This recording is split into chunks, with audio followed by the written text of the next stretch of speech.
Hey everybody, Hoosier Jedi here with another review for you. This time I'm talking the Riverdale Season 3 finale, Survive the Night. And I gotta say, this was kind of a mixed bag, really, but still, I did enjoy this episode a decent bit. Um, so let's just kind of get right into things. So, turns out, yes, ultimately Penelope is the Gargoyle King. Um, I'm okay with this. It did really make sense because she was the one that basically kind of kicked off the Griffins and Gargoyles thing back in the 80s anyway. She grew up with the Sisters of Quiet Mercy, which is where the game was originally created. And, we've seen that Penelope is pretty good at being a manipulator, and, she does love her poison. Um, Sorry, let me just adjust the camera there a little bit and maybe cut down on the glare a tiny bit. Okay. So, which is very in keeping with the Gargoyle King's favored method of killing off disciples. That said, there are quite a few things in this episode that just don't work and don't really make sense. Um, so let's just kind of get right into that really quickly. First of all, as I criticized last time around, this sort of story just does not feel like a fair play mystery. It doesn't feel like I really could have put this all together, that there things were sufficiently hinted at. Like, yeah, Penelope was a strong suspect, but there was never really kind of a moment where you could have gone, aha, it's her. Now, the closest thing we got to that was with Chick being revealed to be the one in the Gargoyle King costume. I mean, we never saw his body, and of course, we all kind of guessed that he wasn't killed by Hal. But there was never anything that like he became the Black Hood's disciple. Yeah, the only thing is that he had blonde hair. That was really it. Now, granted, they did show Chick and the guy who we saw playing G&G with Dilton Doily. Okay, now that was good. That was a nice one. I'll give them that. Still, that's pretty thin evidence. Um, so yeah, ultimately it just didn't really feel satisfying. And Hal's like really hand wavy explanation as to why he didn't kill Chick just feels like utter bullshit. Like, really, Chick did all of this and personally screwed with Hal's family in a major way, and Hal just lets him go and makes him his disciple? And then there's the whole thing of like Hal legitimately being willing to kill his own daughter, despite all of this earlier in the episode where we see Hal, to some degree helping Betty. For a while there, it looked like he was actually the better parent than Alice. But here he's like, "Oh yeah, either you kill me or I'm going to kill you." Like, really? I mean, I know Penelope had her hooks into the guy pretty deeply, but this feels like bull. And then just the way they casually kill him off, it's sort of like, yeah, not too impressed with that. Um, Also, the whole thing with Jughead having the big showdown with Chick over way too fast, not especially satisfying. And I kind of wish that they'd played up the fact that Jughead has that sort of crown-shaped design to his cap, and then after he defeats the Gargoyle King, he puts it on. I mean, they did kind of say like king versus king, but I think they were being a little too subtle there. You had to kind of think about that one to kind of really get why they were referring to Jughead as a king. But at least that's my interpretation of it. And honestly, I think a lot of the problems with this season really stem from what I've seen of other fans talking about this episode. They mentioned the interviews they've read with the writers, who basically said things like, "Yeah, we didn't really know who was going to be the Black Hood until like the very end of season 2," and other things that basically say that yeah, there's not really a grand design to these seasons. The writers sort of have a vague idea of where they're going, and then they just sort of make it up as they go along.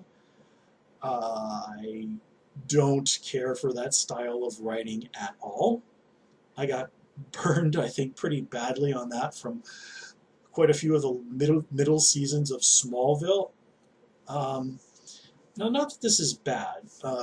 I listened to this podcast, Writing Excuses, which is hosted by a variety of very talented authors, probably the best known of which is Brandon Sanderson. And they frequently talk about plotters versus pantsers. Another term they've heard is used is cooks versus chefs. And basically, they're the two writers who you kind of the writer who kind of has an idea of what they're doing, a rough idea, and just sort of figures it out as they go along, or just makes it up as they go along. And then there's the writer who's meticulously plans out everything and then goes along. Now, I do some writing occasionally as sort of a hobby, and I've always leaned very heavily towards the planning stage. Now, neither one of these styles of writing is better than the others. It all really depends on the work that is produced. Stephen King, for example, is a well-known example of the plotter versus thing. Wait, no, not cook versus chef. Scratch that. Scratch that. Yeah, he kind of, like, by his own admission, he kind of makes it up as he goes along. He hates outlines and things like that.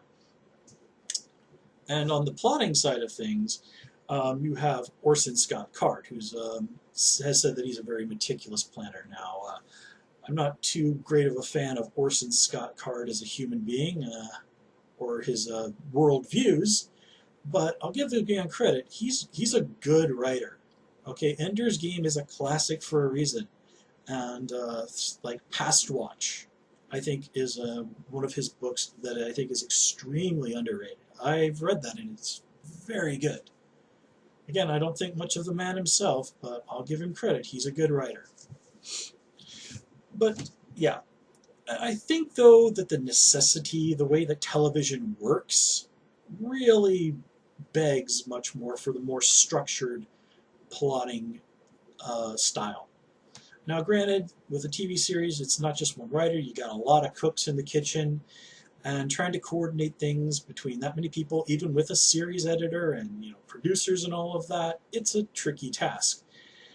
But still, especially on a show that focuses so heavily on mystery, mysteries really need to have this sort of thing worked out correctly. Otherwise, when you look back at the story as a whole, you're like, what the hell? This is a bunch of bullshit. And as much as I love Riverdale, I absolutely love just how ridiculous and insane this show can be sometimes. There are limits to this. And I think once we got kind of past the midway of the season, it got from, this is ridiculous, but it's awesome, to just, well, this is ridiculous. And that's not where the show really wants to be. It wants that really, like, this is ridiculous, but it's also awesome kind of thing. So anyway, my other big criticism of this episode is that so much of it is clearly heavy-handed setup for season 4. The whole thing with, like, Edgar and his cult disappearing. Well, where are they? And then, like, oh, Alice was working for the FBI the whole time. Okay, well, that makes a little bit more sense. But still, was screwing over Betty to such an enormous degree really necessary? Like, giving all of her college money to the cult? I mean, really, there's no way you couldn't have done this whole undercover thing and not savagely damaged your relationship with your daughter? I mean, granted, she was doing it to help Polly, but still, there's not something you could have done or said in some way, shape, or form? Because, like, how much did Betty poking her nose into things make things probably worse for Alice? Because she was getting all this unnecessary attention and constantly getting dragged into all this. Cripes, forget it. I'll be here all damn night. Let's see, what else do we have to talk about? Okay, so the whole thing with Hiram being in jail, I saw people comparing him to Pablo Escobar, the famous Panamanian dictator who got arrested and then put in a prison that he owned. And if people pointed out, like, okay, if the FBI is seizing all of Hiram's assets, What is Hiram using to ensure the loyalty of all of these guards? I would assume Hiram has some money squirreled away that the FBI just didn't get their hands on. He's smart enough to do that. And then all I can really do is just basically get this report from a guard saying, oh, we've planted the evidence to frame your wife. And that's what he said. We have planted the evidence. As you said, sir. People who commit serious crimes don't talk like that. You know, the hitman doesn't walk into the boss, the mob boss is saying like, okay, boss, I went and killed Lenny the snitch just like you told me to. Don't go in there and say like, hey, boss, that thing you told me to take care of, it's done. Because you never know when there's somebody with recording around. And the guard literally says, the evidence has been planted on your orders, or so, like, yeah, he explicitly implicates Hiram and spells out the exact nature of the crime. It's so stupid. People don't talk like that. And then all Hiram can do is sit there and go, oh, Mia, you have no idea what's coming. Okay, so Veronica versus her dad pulling the strings from jail. Okay, that's kind of interesting, but Veronica versus her dad is getting a little bit old. Kind of like, okay, where does Veronica go from here? Is, I think, a little bit more of an interesting story. But, you know, Hiram down but not out. And I think that, you know, her finally kind of squaring things away with him once and for all, that would make a significant capstone for Veronica once she officially hits adulthood and is ready to go off and become her own person. You know, Dad, I'm legally an adult now, Dad is behind me. Okay, so from a storytelling perspective, I can get that. But what's really hilarious is that Hiram has to plant evidence to get Hermione arrested for a crime she legitimately did commit. She told FP to kill Hiram. I assume Hiram is also going to be gunning for FP next season, so that kind of gives Veronica and Jughead reason to work together. And of course, we finally get to meet Charlie, FP, and Alice's real son. We get this incredibly awkward moment with like Betty and Jughead and him going like, "Yeah, I'm both your half brothers." Yeah.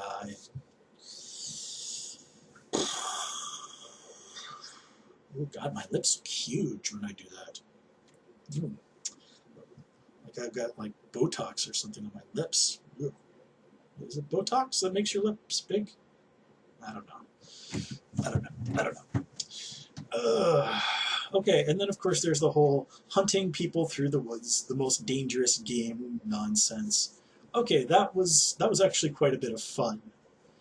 You know, Archie having to go toe to toe with this dude in a bear costume. The whole Russian roulette with Betty and Veronica. Jughead versus Gargoyle King. That was fun. And I like how at the end Archie is like, yeah, we passed your test. We've shown that not everybody in Riverdale is bad. And Penelope just goes like, maybe you're right. Kill him anyway. It's like, yeah, screw you.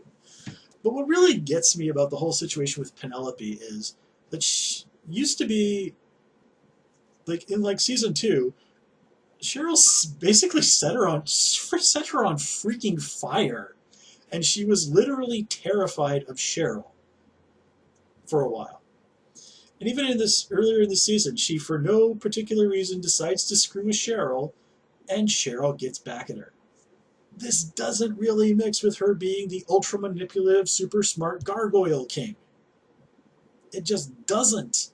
And this is why I think the writers, not going into these seasons with a very carefully thought out plan, is ultimately one thing that is seriously working against the show. Again, if you're going to have something that relies heavily on mystery, you need to have that. Because mysteries always work best when you get to the end, you find out what's happening, and you can look back at the story and see those clues, and you can put it together in a way that makes sense. Like I said, those are called fair play mysteries, and mysteries, in my book, work best when they do that. when it's just sort of like, oh, it's this guy, and it's like, well, what? Where were the clues to that? And like, oh, well, here are the clues. Yeah, but there were other clues that totally pointed to other people and did, didn't rule this guy out. There was.